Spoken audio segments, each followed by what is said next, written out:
Kwai, salut. Bienvenue à Juste pour vivre les voix du Nitassinan.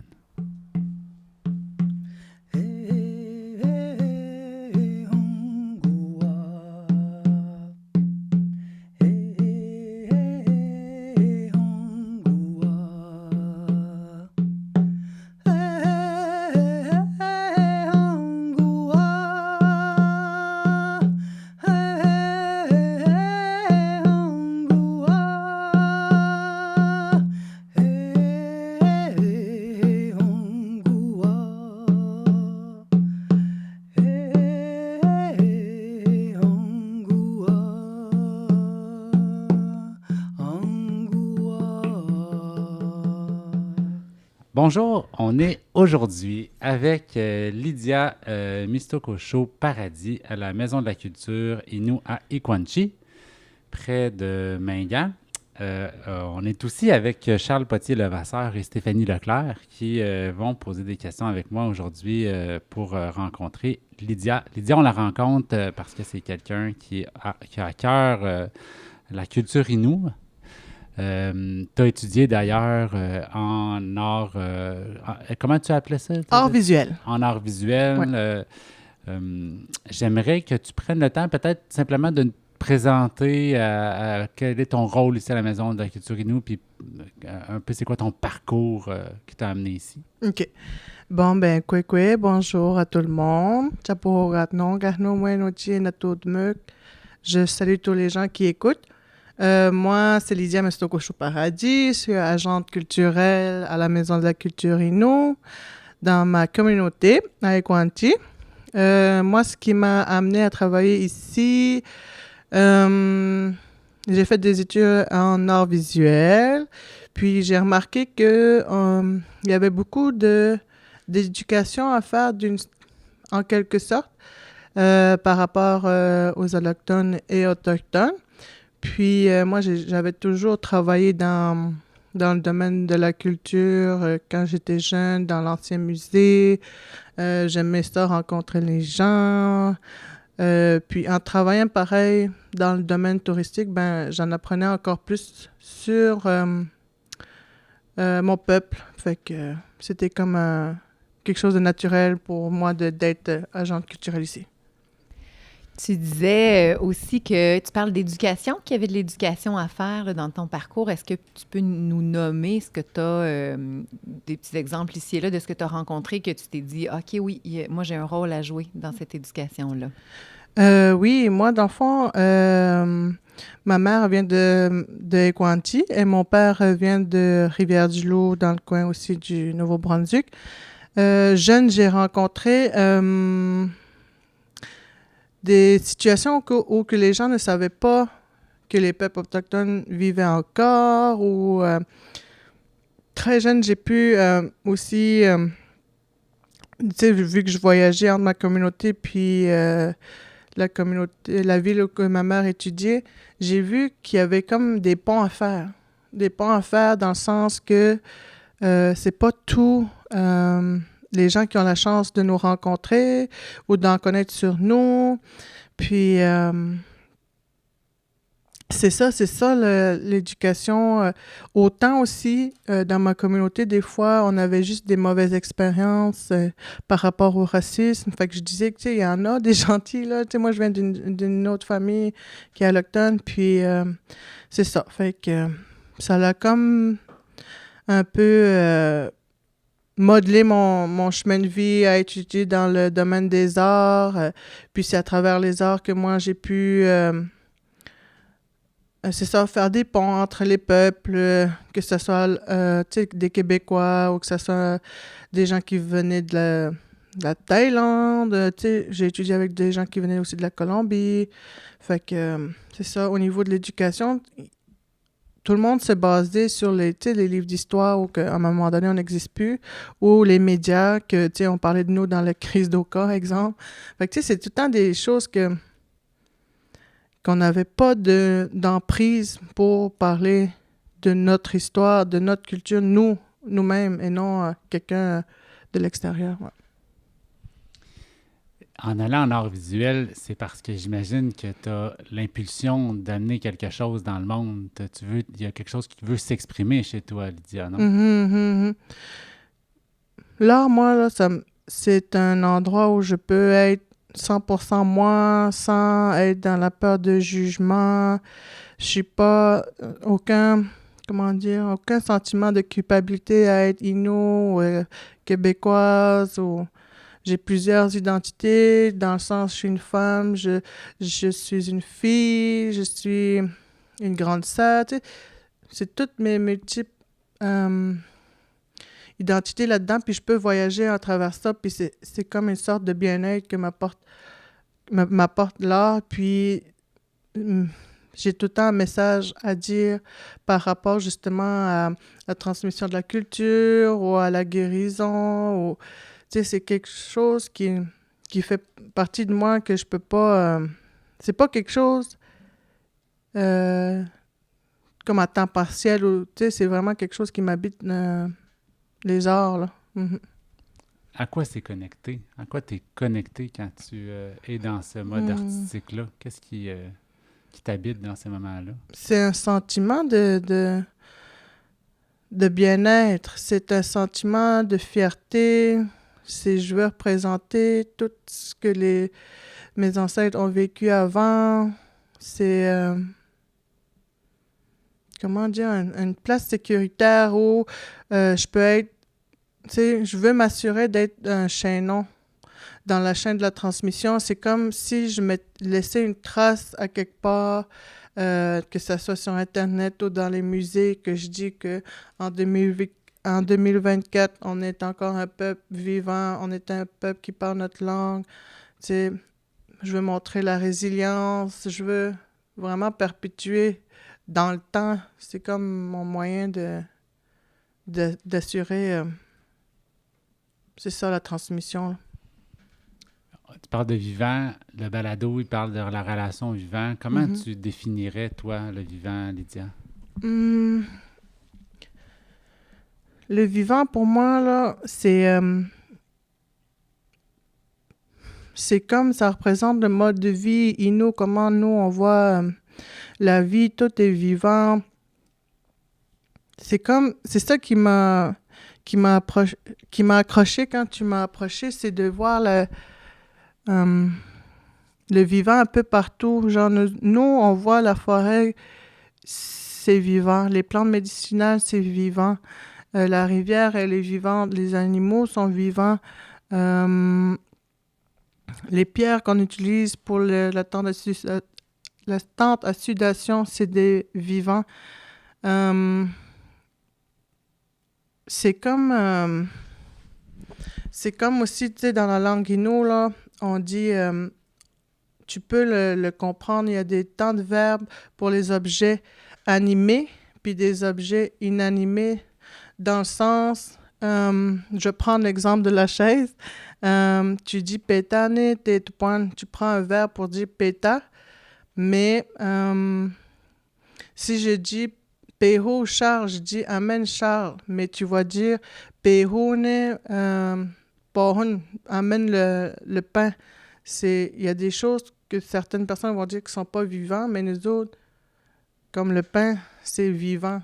C'est c'est im- c'est imprégné comme dans la culture Innu, dans le fond, la relation au vivant. Il n'y a pas juste l'être humain, là, il y a plus que nous, là. Dans le fond, c'est magnifique. Ce que j'en comprends, c'est que la relation au vivant est présente même dans la langue, dans les mots que vous utilisez. Donc, si on demande à un objet, d'apporter un objet, c'est un verbe qui est différent que si on demande d'apporter un objet qu'on va dire animé, par exemple. C'est un bel exemple, le langage qui est présent à tous les jours, là, dans les liens, la communication, les relations. Est-ce que tu as d'autres exemples comme ça dans la culture Innu où on voit, où on sent le lien au vivant? C'est comme dans la façon, mettons, mettons, je reprends encore l'exemple des pierres là, pour la tente à sudation. quand tu fais le feu sacré par-dessus, quand tu amènes les pierres dans la tente d'installation, faut que tu enlèves tout avec une branche de sapin, doucement les cendres. C'est un par un, il faut comme... C'est doucement, tu sais, c'est comme... Je prends pas la pierre puis tu la pitches là, l'autre bord, tu sais, c'est comme dans la manière d'être avec les objets que tu vois aussi notre rapport au vivant aussi. C'est par rapport aussi à la gratitude que tu as quand tu es dans la forêt, quand tu prends de l'eau, tu remercies l'eau, ça te nettoie, ça te donne de l'eau pour faire bouillir ta nourriture, les animaux qui se donnent à toi, tu leur remercies, ils te donnent la viande, ils se sacrifient pour toi. Par rapport aussi aux plantes médicinales, quand on les cueille, on remercie. Tout ce qu'il y a derrière aussi, quand ils font, mettons, s'ils ont des affaires à faire comme bouillir des plantes et tout, tu sais, c'est comme... C'est tout le temps de la gratitude envers ce que tu reçois. Mm-hmm. Tu nous parles de ce qu'on retrouve dans le territoire. Est-ce que tu y vas souvent dans le territoire, toi? Oui, mais pas assez, selon moi, là. J'essaie une fois par année, à l'automne, d'aller en territoire avec ma famille. Mettons, par exemple, l'année passée, on est allé avec ma tante, mes 2 tantes, ma cousine puis ma grand-mère, parce qu'on voulait vraiment prendre le temps d'amener ma grand-mère. Elle a de la difficulté un peu à se déplacer, donc c'était comme un voyage vraiment plus pour elle, à retourner dans un territoire où faisait des années qu'elle n'avait pas été. Sinon, je suis allée avec le programme des gardiens. J'ai eu 3 sorties qui m'ont fait énormément de bien en 6 mois. Là. J'étais contente que dans ce programme-là, on ait des semaines. C'est pour ça que je me suis inscrite aussi. C'était comme... Ça a été mis dans mon horaire. C'est triste là, à dire, mais... Si je me le mets pas dans mon horaire comme une réunion ou un travail à faire, des fois ça prend le bord. Parce qu'on a des réunions, on a des événements culturels. Fait que c'est ça, j'y vais pas assez souvent. Mais pendant une couple d'années, on est allé sur aussi la rivière Macpail, la descente de la rivière Macpail, avec Mathieu Bourdon qui avait comme starté ça comme programme. C'était un ancien enseignant ici, avec les services de première ligne, les services sociaux qu'on pourrait dire de la communauté. Puis c'était ouvert à tout le monde, mais finalement on était comme un groupe de femmes. Puis ça a été tellement bénéfique au niveau autant ma guérison personnelle, mais aussi la guérison un peu, je vais appeler ça communautaire aussi, là, de se retrouver en territoire, parce que en territoire, c'est là aussi que tu vois que tu dépends d'elle. Tu dépends de la rivière, tu dépends de la température. C'est pas elle qui dépend de nous, là. On a tendance à oublier ça aussi, qu'on n'est pas le boss, là, on est égal, là. Même peut-être, moi je dis des fois, la nature est plus forte que nous, là. Puis, non, c'est ça. Fait que ça, là, j'étais content quand on prenait le temps d'une semaine à peu près, là, pour aller se ressourcer dans la forêt, parce que quand tu es dans la forêt, c'est là qu'il y a une certaine magie qui arrive, puis tu te sens tellement connecté, respirer l'air qu'il y a à travers les arbres, elle est plus pure. On a la chance, nous autres ici, de juste pouvoir prendre l'eau de la rivière puis de la boire. On n'a pas à la filtrer. Tu sais, c'est comme tellement de reconnaissance, où tu as l'impression de vivre comme à l'époque de mes ancêtres, tu sais, avant que tout le monde arrive ici, tu sais, à quel point il y avait de... Comment on dit ça, là? C'est pas de la gratitude, mais à quel point qu'il y avait de l'abondance ici. Puis c'est ça que tu vois là-bas. Puis, moi, c'est ça. Je ne vais pas assez souvent, mais en parlant comme ça, là, je comprends pas pourquoi je n'irais pas assez. Mathieu Bourdon, on l'a rencontré, il nous parlait de liberté, lui. Oui. À quel point il se sentait libre dans le territoire, ici, sur la Côte-Nord. Mm-hmm. C'est un sentiment que tu partages? Oui. C'est fou. quand tu es jeune, des fois, tu t'en rends pas compte que tu es tellement libre dans le bois parce que tu es habitué à ton cellulaire, les jeux, nanana. Mais à quel point, là-bas, ta seule responsabilité, c'est toi. C'est prendre soin de toi, de te nourrir, de boire de l'eau. Tout ce que tu fais, c'est juste pour toi, genre de... Comme, pas survivre, là, mais comme... C'est tout juste pour toi. Il n'y a pas de courriel à répondre. Il n'y a pas de paiement de facture. Tu sais, c'est comme vraiment libéré de toutes les charges mentales que tu peux avoir à part faire ton bois, aller chercher ton eau, aller faire la petite chasse si tu en as besoin, cueillir des plantes, cueillir des petits fruits. C'est comme ça qui amène une sorte de liberté puis de guérison, à mon avis, là. La guérison, ça fait partie de ta vie maintenant. Tu nous en parlais tout à l'heure avant l'entrevue. C'est un chemin que tu as choisi. Est-ce que tu veux nous en parler? Mhm. Moi, dans le fond, pour ma guérison, j'ai entamé le chemin rouge il y a maintenant 6 ans, officiellement. Mais je le côtoyais depuis plusieurs années parce que j'ai des tantes qui sont dedans depuis au moins 20 ans. Le chemin rouge, dans le fond, c'est comme... ça fait partie de la spiritualité autochtone, mais c'est pas une religion. C'est vraiment un mode de vie. Le chemin rouge, c'est prendre des outils que la nature nous a donnés, qu'on a toujours eu anciennement, mais qu'on nous a imposé d'arrêter par la religion catholique. Fait que là, c'est comme vraiment par rapport à les tentes à sudation, le hand drum. Ça, c'est le tambour que les femmes peuvent jouer. Il faut faire attention aussi, il y a une différence entre le Tehuacan Innu puis le Tehuacan, le hand drum. Ça, c'est seulement les hommes qui peuvent jouer le tambour Tehuacan Innu. Il faut que tu ailles rêver 3 fois aussi. C'est comme si on te donnait la permission d'en jouer du Tehuacan. Faut que tu ailles aussi chasser les animaux pour en jouer. Fait que c'est ça. On a des outils que la Terre-Mère nous a donnés. Puis c'est vers ça que moi, ma guérison se retrouve sur le chemin rouge. Parlant de guérison, tu nous as servi du beau thé du Labrador. Oui! Qu'est-ce que c'est quoi ta relation justement avec tout ce qui est médicinal dans le territoire? C'est fou parce que, tu sais, nos ancêtres, eux autres, ils ont eu des années avant nous, c'est d'observer la nature, de comment que la météo se passe, les animaux. Ils ont eu le temps d'essayer, tu sais, des plantes médicinales, il y avait leur médecine et tout.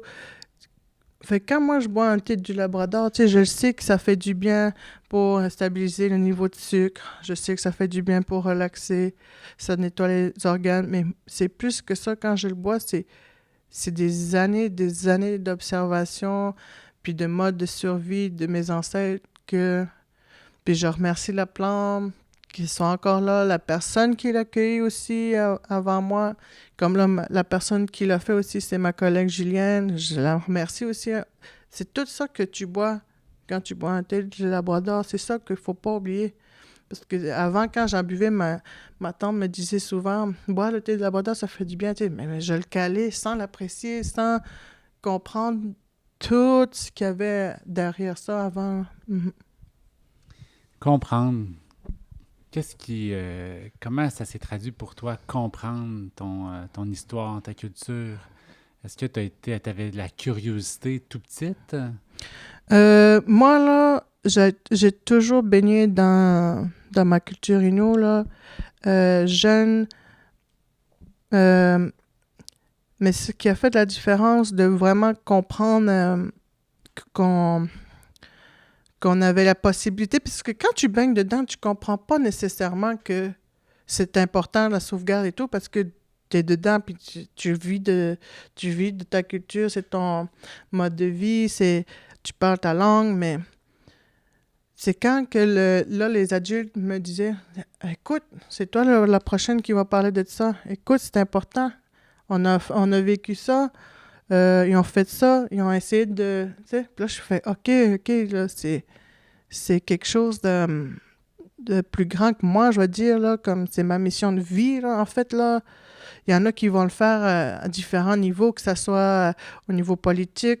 Il y en a qui vont... Tu sais, je pense qu'en étant Innu, tu le fais inconsciemment, peu importe là, que tu travailles dans le tourisme, en culture. Tu sais, tu peux être une infirmière, puis tu travailles aussi pour ton plaisir. Donner la possibilité à une personne qui a besoin d'aide de parler à Innu, de consulter une infirmière Innu, c'est déjà beaucoup. Tu comprends-tu? C'est tout juste dans chaque personne, dans chaque secteur, là, ils travaillent pour la sauvegarde. Puis, mais c'est quand que j'ai voyagé beaucoup puis que je comprenais que les gens connaissaient pas tant ça, les Inuits, ou ce qu'ils connaissent, c'est vraiment des livres d'histoire ou c'est pas nous qui racontons notre histoire. Fait que ça, là, ça m'a comme rentré dedans, un peu comme un petit choc culturel, même à travers le Québec, de faire que, OK, il y a beaucoup de choses à faire. Puis quand j'ai travaillé aussi j'ai fait mon stage à Gatineau, au Musée de l'Histoire, de voir qu'il y a plein de trucs qui appartenaient à Mingan, à Washington, New York, Chicago. J'étais comme, OK, il y a plein de choses qui nous appartiennent, puis il y a de la job à faire pour que ça revienne ici. Tu sais, moi, c'est mon rêve de ramener les trucs, là, dans ma communauté, là. Quand tu parles de ta relation au vivant, tu sais, moi, je trouve que les objets comme un Tehuacan qui est à Washington, un Tehuacan, ça a de l'esprit, là. C'est vivant, un Tehuacan, là. Fait que je trouve ça triste que c'est comme...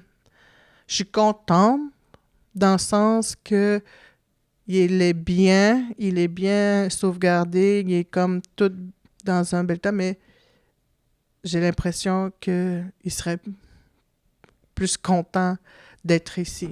Ou plus vivant. Oui, c'est ça, c'est ça. Fait que c'est intéressant, ça crée le pont. Tu parlais de pont tout à l'heure, que tu as envie de créer des ponts avec les autres peuples, tu as envie de transmettre la transmission, ça a l'air important aussi pour toi, de transmettre la culture, la langue Innu, tout ça. Puis c'est intéressant de voir que c'est dans les musées où tu as travaillé. Puis en plus, tu nous disais aussi que tu voyais des objets, tu disais « Ah oui, ça, je sais même c'est qui l'a fabriqué. » Fait qu'il y a comme une fierté qui vient au travers de ça, le souhait de transmission est un peu réalisé ou en cours de, mais en même temps, comme tu dis, il y a une envie de ramener ça un peu ici pour que ce soit vivant, puis porté aussi par les gens du peuple. Oui, c'est ça. On dirait les objets, pour moi, ou les artefacts, c'est vivant. C'est de l'énergie, je sais pas comment l'expliquer, mais comme un Tehuacan, c'est sacré, puis si on pourrait revoir les objets ici, je pense que c'est ça, c'est bizarre à dire, hein, mais ils seraient contents, les objets seraient contents. Puis c'est un rêve de peut-être créer ici un centre vraiment d'archives avec tous les standards demandés par les musées, mais c'est ça, c'est comme dans les musées, mettons les choses sacrées, tu dois les mettre dans un tissu rouge. C'est comme du respect que tu montres envers les objets. Fait que ça, tu sais, c'est comme déjà bien de la part des musées, mais c'est ça. Ils commencent à ouvrir les yeux, décoloniser un peu leur façon de penser, de voir que des objets, ça peut avoir une énergie, que c'est vivant, que nous, on considère ça. Fait que je suis contente pour ça. Je serais curieux de savoir, c'est quoi la relation de l'appartenance à l'objet? Est-ce que l'objet t'appartient ou...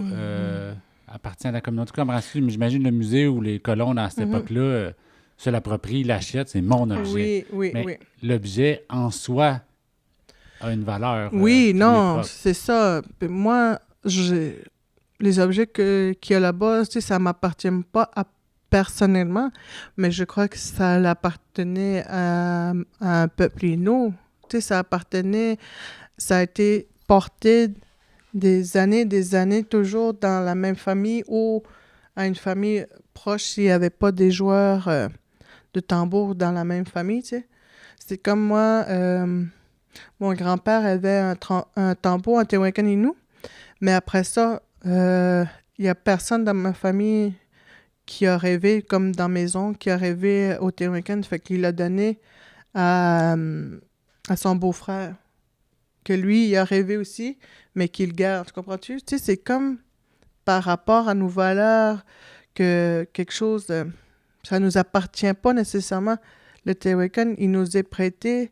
Puis ça, c'était un outil aussi de connexion avec le monde des esprits. C'était aussi une connexion par rapport à savoir où est la prochaine chasse. Le Tehuacan, il nous a été donné, le caribou s'est donné à nous pour faire le Tehuacan. Le boulot s'est donné à nous pour faire le cadre aussi, tu sais. Puis, si tu respectes tout comment ça a été fait ça, là, peut-être tu vas recevoir des messages, tu comprends-tu, pour continuer dans ta survie, dans le fond, à vivre dans le bois, là. Mm-hmm. Tu parlais tout à l'heure de tout ce que tu as rencontré comme réalité qui t'a amené à réaliser l'histoire de ton peuple. Vivre avec toutes ces émotions-là, ça peut être quand même un bon défi d'apprivoisement. Tu as dû passer par plusieurs émotions. Oui, c'est sûr que quand tu es autochtone, c'est triste à dire, mais à un jeune âge, tu vas vivre du racisme, là. C'est une expérience qui est triste déjà d'avance, quasiment d'annoncer ça à un jeune, tu sais, que il y en a qui vont te critiquer parce que tu es un Innu, tu te laisses pas faire. Tu sais, moi, j'en ai vécu primaire, secondaire, tu sais, ça a même été jusqu'à l'université, mais tu sais, mais même dans mon quotidien, des fois aussi encore, quand tu vas magasiner ou des affaires comme ça, mais c'est des événements qui ont été mis dans mon chemin pour justement évoluer en tant qu'être humain. Je me dis que ça m'a forcé à m'affirmer, ça m'a forcé à choisir bien mes mots pour pas que ça revienne contre moi, mais ça a allumé aussi le fait que, OK, là, on est tanné, on est un peuple qui s'est fait tout le temps... on avait eu trop de patience peut-être des fois, fait que là, ça m'a amené à m'affirmer, mais ça demande beaucoup de compassion, de patience. Des fois, il faut t'écouter l'autre, mais ça demande du recul aussi de répondre d'une façon aussi intelligente, de ne pas embarquer dans l'énergie de l'autre qui est un peu bas, là, si tu es dans le racisme, à mon avis, là. Je dis pas que je suis plus haute, mais c'est comme de l'énergie qui est un peu basse, fait que ça, c'est triste, mais c'est des événements qui, je crois, m'amènent à évoluer plus en tant qu'être humain, là. Où tu trouves le soutien pour passer au travers de ces difficultés-là? J'ai beaucoup de résilience en allant visiter les aînés. Avec les aînés, il y a beaucoup d'humour. Leur résilience passe par l'humour. Des fois, on voit tous nos problèmes gros comme des grosses montagnes, mais autres, on a l'autodérision comme humour, puis tu vois que finalement, la montagne n'est pas tant haute, puis ils en ont vécu des choses, eux autres. Ils ont comme plus de solutions, de sagesse pour t'aider à voir tes problèmes. On dirait que quand tu vas voir un aîné, c'est calme, on dirait. Tu sors de là calme, puis tu dis, bon, finalement, c'était pas grand-chose, ou ça peut se régler demain, tu sais. Les autres, c'est ça. Ils en ont vu des affaires plus tough que nous, fait que ça l'amène du calme dans ma vie, là, surtout quand je fais beaucoup d'anxiété ou quand je suis en colère, il va te sortir une petite joke pour te calmer, puis après, tu peux en parler, là. Mm-hmm. Qu'est-ce qui te rend plus fier, justement, de ta culture Innu? C'est vraiment notre résilience. C'est la résilience de mon peuple, mais de tous les peuples aussi autochtones, là. C'est une fierté aussi c'est pas des super-héros. Oui, c'est des super-héros. Les ancêtres, ils savaient comment vivre juste dans la forêt, à survivre les hivers. Ils vivaient l'été ici. C'est toutes des survivants. Puis c'est tellement de connaissances qu'il y avait par rapport à la nature, aux animaux, aux plantes. Puis, tu sais, on a eu les premiers visiteurs, les premiers colons. Après ça, la création des réserves pour nous comme juste mettre dans une place. Après ça, il y a eu les pensionnats. Tu sais, on a vécu tellement de défis que d'être encore vivant aujourd'hui, juste d'être vivant, c'est beaucoup. Puis dans la résilience, puis c'est ça de voir encore des petits-enfants courir partout, puis qui parlent leur langue. Ça, c'est une fierté. Une très belle fierté de devenir d'un peuple aussi intelligent, aussi... ils ont tellement eu de compassion pour accueillir les gens aussi depuis toutes ces années, puis de continuer à quand même avoir une sorte de réconciliation à travers tout ça, là. Mais, ouais. J'ai beaucoup de gratitude vis-à-vis, justement, ce que les premiers peuples ont pu offrir et offrent encore énormément. Comment on peut être un bon allié dans cette relation-là qui mérite le respect?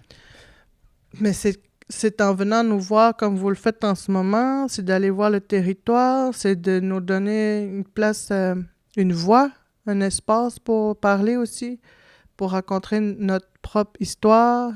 Tu sais, les Allochtones, des fois, ils ont plus de facilité à pouvoir faire des choses, mais si vous prenez un petit espace pour nous comme là, en ce moment, ben là, il y a du monde qui va m'écouter, peut-être qu'ils vont le partager. Tu sais, un petit espace peut amener à plus grand après. Puis ça, je vous remercie pour ça. Puis de continuer, de quand vous voyez des injustices, de parler, de comme, tu sais, de stopper ça ou de pas juste fermer les yeux puis faire « Ah non ». Mais quand vous voyez des moments d'injustice, de racisme, juste de prendre votre voix, ben ça nous aide beaucoup. Même de vous appuyer dans vos luttes. On parlait avant l'entrevue des problèmes de gardiens du territoire. On sait qu'il y a des énormes enjeux en lien avec la survie du caribou, la forêt. Je pense qu'il y a toute cette sensibilité-là qu'on a à avoir, même au niveau de nos votes, voter pour un parti c'est qui... ça fait la différence. Ne démontre pas du respect vis-à-vis de la voix autochtone qui est peu respectée au travers, en tout cas, de l'histoire. Gardiens du territoire, c'est un programme qui existe depuis peu. La première cohorte, là, c'est cette année. Ils ont commencé, je crois, c'est-tu en juin ou en mai? Puis... c'est un programme qui a été créé avec le Conseil de bande des Inuits des Comanches et par Canada. Je crois que c'est le premier pas vers la réconciliation. C'est de nous redonner le droit, pas de nous redonner, on n'a jamais coupé le droit, mais il y avait beaucoup de pression pour pas visiter les îles, par exemple, avec les gardes-chasse à l'époque, dans les années 80 à peu près. Puis, il faut comprendre aussi que Parc Canada, c'est une réserve de Parc Canada ici, dans la Mingani. C'est pas encore une entente qui est terminée parce que justement, il n'y a pas encore une conclusion satisfaisante pour les deux côtés. Fait qu'être gardien, c'est un acte de dire on est encore présent sur notre territoire, on veut en prendre soin, on veut savoir qu'est-ce qu'il y a, répertorier les plantes médicinales par exemple. C'est reprendre nos droits dans le fond qui ont été comme mis sur pause, je veux dire, sur pause parce qu'on ne nous l'a pas enlevé, mais avec toutes les pressions qu'il y a eu et toutes les choses, les gens ont juste comme mis le combat de côté pendant... Puis j'aime pas ça de dire combat parce que c'est pas supposé d'être un combat. Tu comprends-tu? Fait que ça, c'est ça. C'est un beau projet de collaboration. Puis il y a plusieurs autres programmes de gardiens dans d'autres communautés. Puis ce qui est le fun avec ça, c'est que chaque communauté peut le modeler selon ses besoins ou selon leur objectif. Puis c'est ça. Mathieu Bourdon, quand on l'a rencontré, on l'a fait parler justement sur quelle était sa relation au territoire, puis ça a été très touchant. Il nommait entre autres que plus il allait dans le territoire, plus il rencontrait, plus il en appréciait sa beauté, tout ce qu'il pouvait offrir comme qualité de vie, plus c'était devenu un membre de la famille. Est-ce que, à force d'aller dans le territoire en tant que gardien du territoire et autres, c'était pas un peu renoué avec la famille? Mhm. Quand tu vas dans le territoire, là, c'est comme si tu te reconnectais vraiment à qui tu es vraiment, là, sans masque, sans coquille. Tu te reconnectes à ton âme, puis quand je parle de ton âme, c'est aussi comme, oui, tes blessures, mais aussi toutes tes forces. Tu peux voir toute la possibilité que tu peux avoir en tant qu'être humain aussi, puis tu vois mieux les choses quand tu es dans le territoire parce que il n'y a rien de superficiel autour. Je dis que quand tu es dans le territoire, c'est là que les yeux de ton cœur s'ouvrent parce que tout, comment je pourrais dire ça? C'est comme si les couleurs sont plus belles, t'entends mieux, tu goûtes mieux, tout est plus savoureux. Je pense à quand on est juste dans la forêt, tu sens le sapin, c'est tout développé fois 10, tous tes sens se développent, puis c'est comme si ton âme était content de ça, que tu reviens aux sources. C'est ça que la nature te permet de faire. C'est drôle, je t'écoute de parler depuis le début, puis j'ai l'impression que pour avoir le plus grand impact sur le futur, en fait, l'important, c'est de s'ancrer dans le moment présent. On avait parlé un peu avant du concept un peu des maillons. Mm-hmm. En fait, c'est dans la lutte qu'on est en train de vivre en ce moment, dans les grands changements, l'important est peut-être en fait de se concentrer sur justement ce moment présent, puis sur soi-même, en fait, là, Mm-hmm. avec le territoire notamment. Mm-hmm. Est-ce que je me trompe? Non, c'est vraiment dans le moment présent, d'être comme pas dans une sorte de méditation, mais c'est focusé sur maintenant, c'est de pas trop penser dans le futur, de prendre ce qu'il y a eu dans le passé comme base, à pas refaire les mêmes erreurs. Puis c'est vraiment ici et maintenant là, que le chaînon de la transmission se fait. Là. C'est vraiment... Tu as bien capté... Puis d'où l'importance, en fait, de connecter avec les aînés, nos aînés, puis les aînés des communautés aussi, pour pouvoir, en fait, poursuivre le travail qui a été fait, puis pouvoir continuer à mettre des pierres à la pyramide, en fait. Oui, c'est ça. C'est comme les aînés, que ce soit autochtones ou allochtones, ils ont tellement une sagesse parce qu'ils ont plusieurs années de vécu, mais eux autres, ils ont entendu les histoires d'avant. Fait que c'est comme si on avait accès à... tu sais, ils nous parlent aussi des points plus négatifs de leur vie, mais ils nous montrent aussi les solutions qu'ils ont trouvées, eux. Fait que c'est comme si on avait plein de solutions, puis c'est à nous de les prendre, puis de voir comment on le met dans le moment présent, puis après ça, nous autres, ben, on va devenir des aînés à un moment donné, puis on va pouvoir donner ça au prochain aussi, là. Je trouve ça beau quand tu parlais aussi d'aller dans le territoire, de sentir tous les sens qui sont amplifiés, aiguisés, à l'affût, connectés. Je me demande si quand vous êtes aussi dans le territoire, que les aînés soient présents physiquement avec vous ou non, est-ce que c'est pas aussi une façon d'aller se connecter avec justement le territoire, les connaissances, tous ces ancêtres-là qui l'ont marché, partagé ce territoire-là? Est-ce que c'est aussi une façon d'aller chercher cette... autant au niveau de la connaissance, mais aussi au niveau d'un soutien émotif ou spirituel aussi? Oui, c'est... Quand tu vas dans la forêt puis tu vois un chemin de portage là, qui a été tapé là, pendant des milliers d'années, là, tu sens tout. Je sens de la gratitude pour dans le sens que les autres, ils ont marché, il y avait des bagages à amener, il y avait leur canot, il y avait des enfants qui pleuraient, il y en avait qui avaient faim. C'est, en voulant dire, c'est une belle énergie, c'est leur force que je ressens quand je marche le même sentier que les autres ils ont fait. Ils ont pris le temps de tout observer avant, de savoir que c'était là la meilleure façon de descendre la rivière, de prendre ce portage-là. C'est toute une question de... C'est ça, ils ont pris le temps de tout bien regarder, d'observer, de mettre des pour et des contre. Fait que moi, juste de marcher là, de sentir l'énergie qu'il y a là-dedans aussi, c'est comme... Je suis contente parce que je peux dire, tu sais, en 2024, je l'ai marché, j'étais encore là, peut-être pas de la même manière, mais tu sais, je veux pas que ça s'arrête ici, puis je veux que les autres jeunes puissent continuer à le faire aussi, que ce sentier-là soit pas en dessous de l'eau à cause des projets hydroélectriques ou que ça soit coupé parce que les coupes forestières.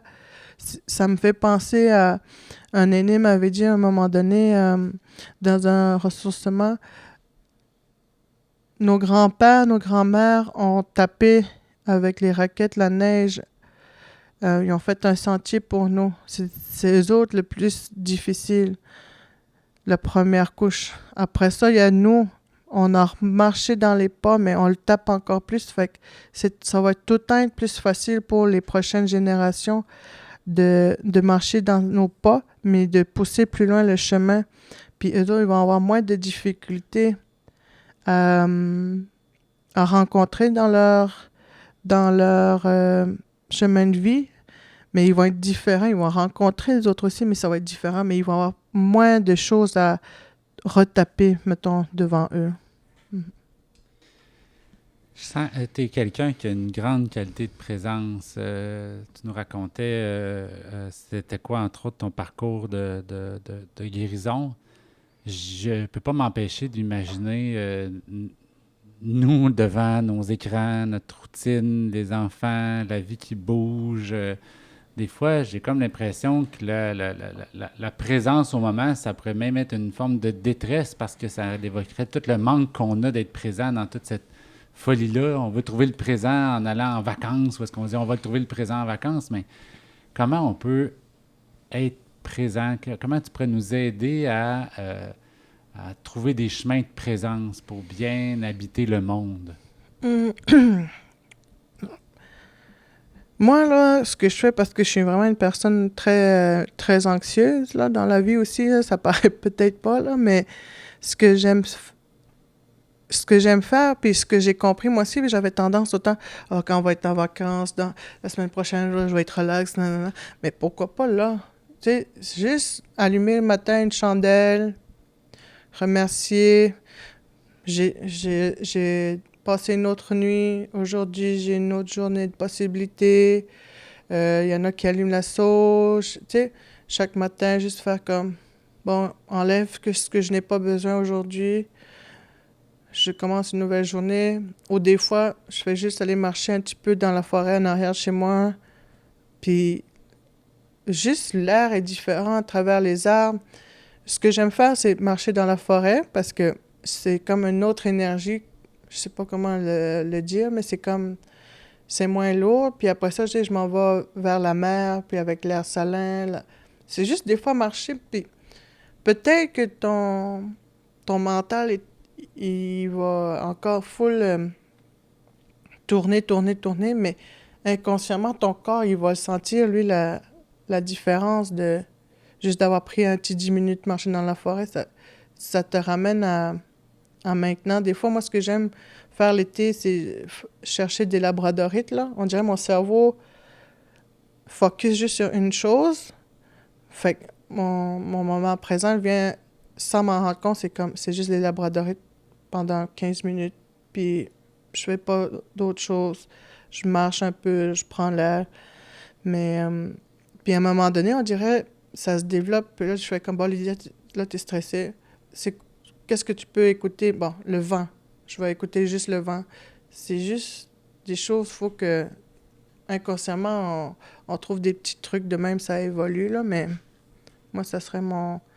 À tous les jours, on peut faire de quoi comme ça. Que ça soit juste boire ton thé puis de remercier la personne qui l'a cueilli ou d'où ça vient. Tu sais, juste comme une intention de petit merci par là ou ça aide à quotidien là, de ne pas dire que je vais attendre de relaxer quand je vais être au bord de la plage au Mexique, là, mettons. Par exemple, ouais. Ben oui, saisir le moment présent, c'est ça, il y a plusieurs façons de le faire. Je pense qu'en effet, la nature, ça peut nous amener. Encore une fois, je repense aux 5 sens qui reviennent habiter. Tu parlais, qu'est-ce que je peux écouter? Ah, le vent. Tu sais. Oui, c'est sûr qu'on peut mettre de la musique, on peut, mais il y a C'est le ça. vent, c'est pas pareil. Puis là, si tu écoutes le vent, ah, tu vas peut-être entendre les vagues. Ah, tu vas peut-être entendre l'oiseau. Ah, là, tu vas regarder la mer. Ah, elle va avoir une couleur plus nuancée ou plus vive. Oui. Puis quand tu parlais des 5 sens, je sais que tu fais de l'art, Lydia. Je me demandais, tu nous décrivais un exercice que tu avais eu à faire, puis que tu décrivais vraiment la façon que tu travaillais. J'avais l'impression que c'était important, en fait, ou très présent, justement, les 5 sens, jusque dans ton art. Est-ce que ça se peut? Oui, oui, oui. Dans le fond, quand j'ai fait cette œuvre-là, on parlait d'illustrer ou de faire une œuvre, une sculpture pour parler du son. Puis moi, comment je voyais le son, c'était vraiment comme les motifs. Je sais pas si c'est le grain du bois qu'on dit, là, mais c'est comme ça que je voyais le son se promener dans un espace, puis de vraiment prendre le temps de s'asseoir, puis d'écouter ce qui se passe que ce soit, mettons, dans une salle silencieuse, mais finalement, même si tu penses que c'est silencieux, t'entends mettons, les néons, t'entends le frigidaire, t'entends l'auto, tu sais. C'est vraiment des petits trucs subtils que t'entends pas nécessairement. C'est comme une sorte de méditation. Puis, à travers mon art, c'est ça que je voulais montrer.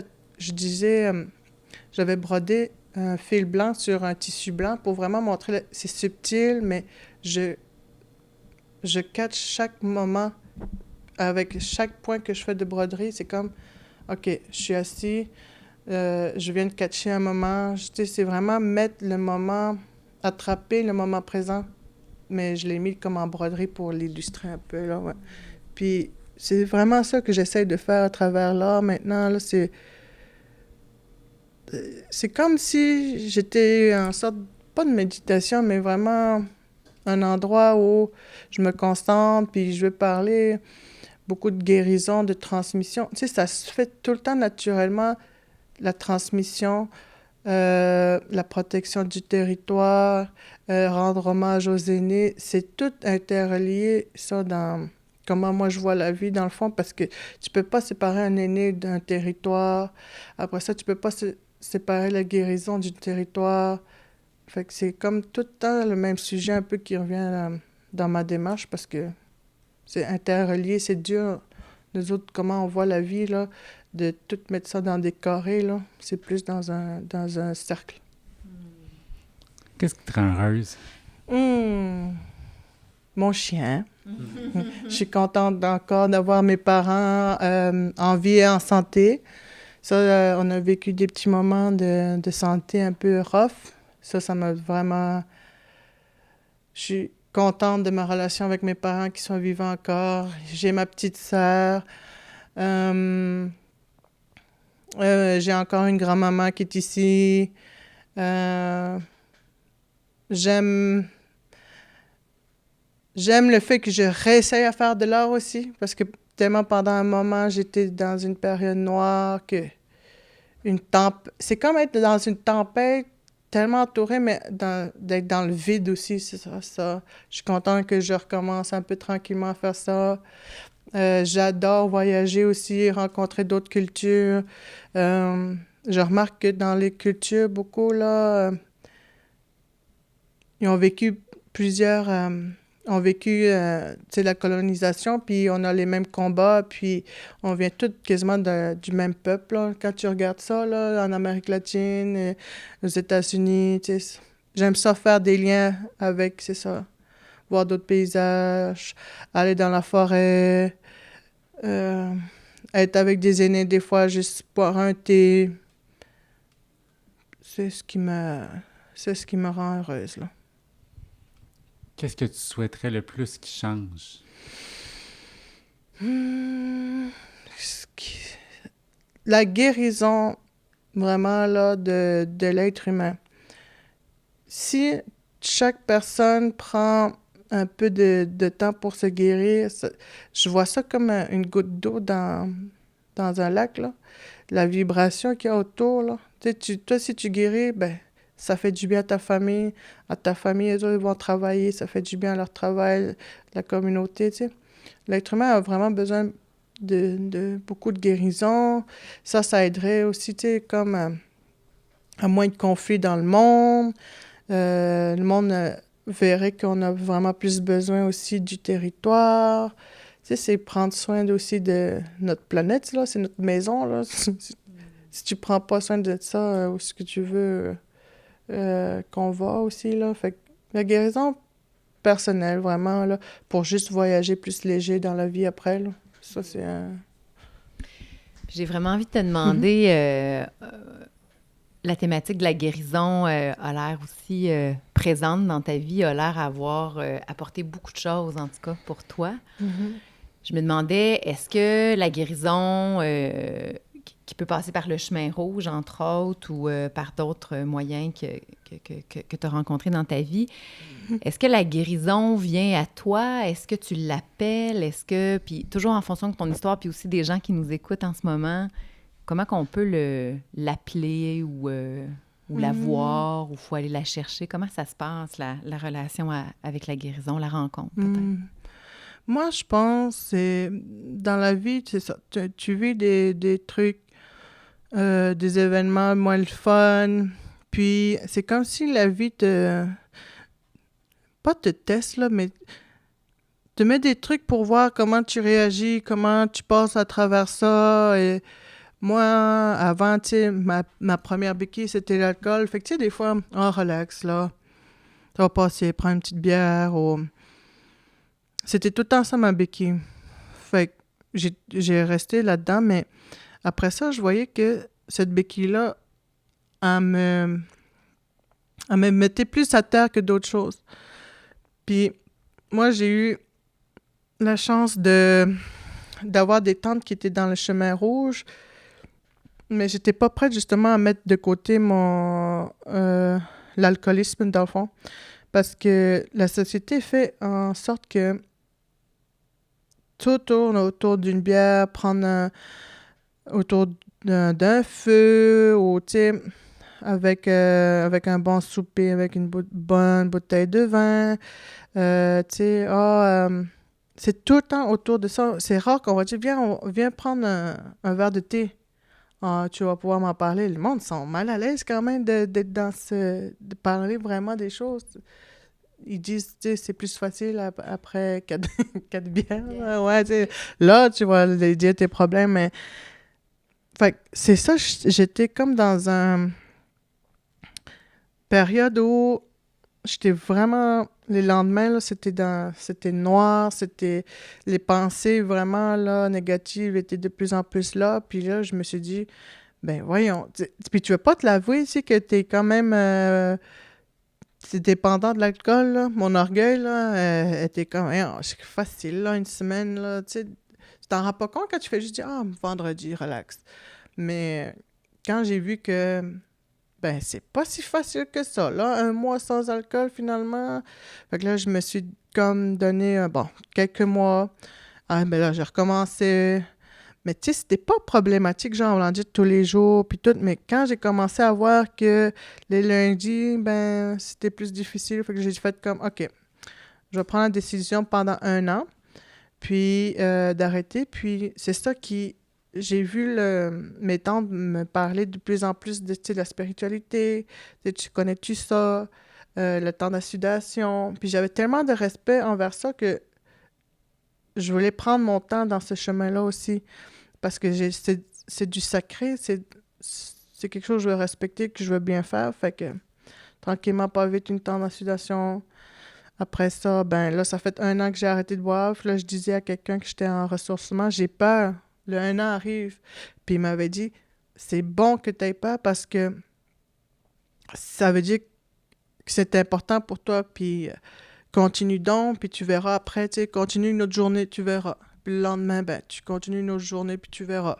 Puis là, ça va faire bientôt 6 ans le 26 août que j'ai arrêté de consommer, puis que je suis dans le chemin rouge, puis tranquillement, tu sais, c'est ça. Tu peux pas dire, je suis dans le chemin rouge, je vais dans le chemin rouge, puis je vais ça, ça. La vie t'apporte tranquillement les choses pour avoir les 7 valeurs, dans le fond, qu'il y a dans la spiritualité. Là, je ne veux pas toutes les nommer, je ne les connais pas par cœur. L'amour, la compassion, l'honnêteté, l'humilité, le respect. Moi, je pensais qu'arrêter de boire, j'aurais plus de problème. Mais c'est pas vrai, il y a d'autres sortes de problèmes. Mais c'est que quand je suis dans la sobriété, le chemin rouge, j'ai plus d'outils pour affronter les événements dans la vie. Puis chaque chose qui arrive dans ma vie, ben ça me fait juste évoluer en tant qu'être humain. Puis c'est ça. C'est comme ça que je le vois. Est-ce que tu as l'impression de devenir qui tu es? Je crois que oui. Je crois que oui, que là, je m'enligne, que je sais c'est quoi ma mission de vie, qu'une mission de vie, c'est pas nécessairement le travail et tout, c'est que je veux juste devenir un meilleur être humain. Puis qu'est-ce que j'entends là-dedans, c'est meilleur être humain, c'est vraiment être qui nous sommes, sans masque, sans coquille, sans rien. Puis ça, comment je peux être ça? Ben, c'est en retournant dans la forêt, en allant voir les aînés, en prenant du temps vraiment pour me regarder, qu'est-ce que j'ai fait de mal, mes erreurs, qu'est-ce que je pourrais faire de mieux. Puis c'est vraiment plus en étant dans le territoire proche de ma culture que je peux faire ça. Mais aussi, des fois, c'est en voyageant. Parce que c'est quand tu sors des fois avec du recul que là, tu peux mieux voir où ce que tu es ou qu'est-ce que tu veux changer aussi dans ta vie, là. Mhm. Ça fait presque 1 heure qu'on se parle. Il me semble que je t'écouterai toute la journée. Je suis contente là, qu'on échange. Là, ce moment-là, c'est être, quand même, moi, être vulnérable un peu, d'être vraiment qui je suis, c'est ça aussi. C'est en essayant des nouvelles choses. Comme là, c'est mon premier balado, c'était stressant. C'est comme pousser un peu ses limites, mais tout en se respectant. C'est comme ça qu'on évolue, là. Mm. Mais je peux te dire, en tout cas, que pour un premier balado, tu as vraiment parlé avec ton cœur, c'était intéressant. Puis moi, en tout cas, juste de t'écouter, ça m'a fait grandir. Je sens que moi aussi, je suis sur un chemin dans lequel tu m'inspires. Je suis contente que tu fasses partie de mon chemin. Ah, moi aussi. Je me dis tout le temps, chaque fois, là, quand il y a du monde, puis je me dis, ça vient me chercher comme par rapport à la relation au vivant.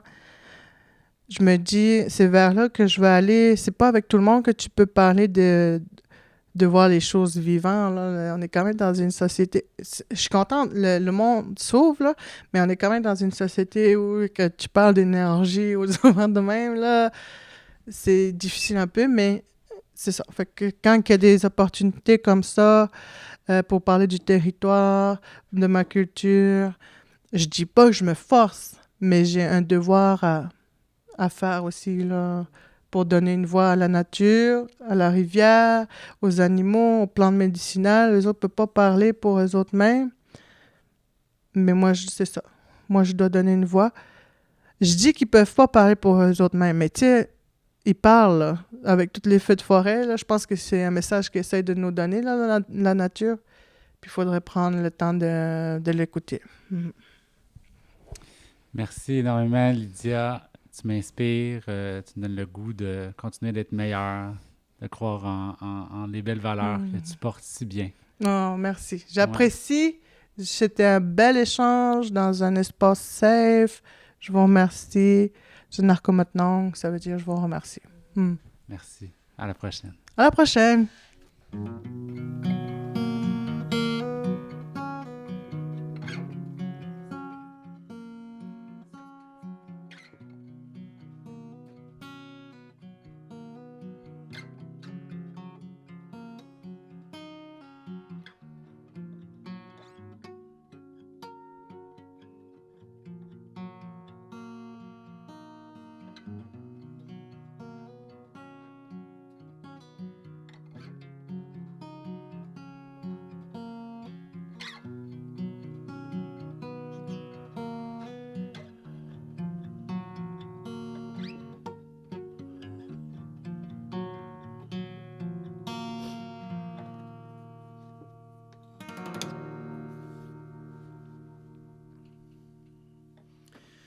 Yam genti musumnu nasita mesknu ispetel mata at kwape ispetel mata te mando chinois mesknu umenuen parce que spoité tar lion de assis de bachi tout est nano des que toi simnu canita petite nemuta yam gentimo somnot we ah we yo we ah we yo we ah we yo we ah we yo Yahweh yo we ah we yo we ah we yo we yo parce que t'as spoité ta unité ainsi de bâti tout est nano des que toi simnu canita petite nemuta yam gentimo somnot we ah we yo we ah we yo we ah we yo we ah we yo Yahweh yo we ah we yo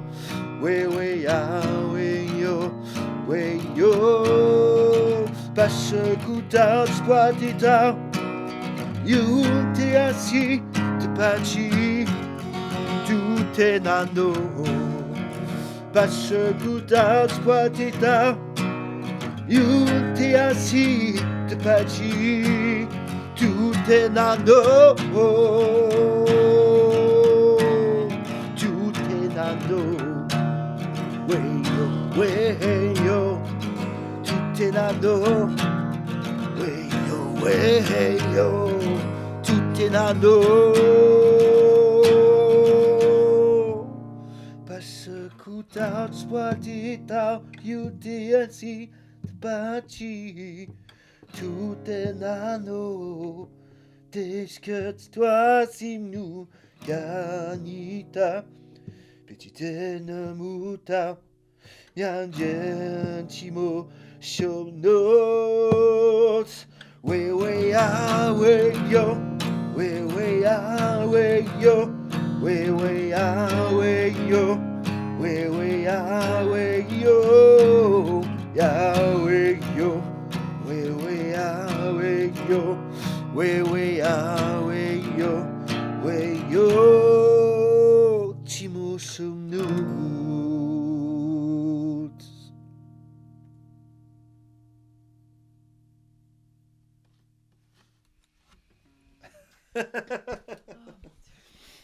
Oh là là. Moi, je me sens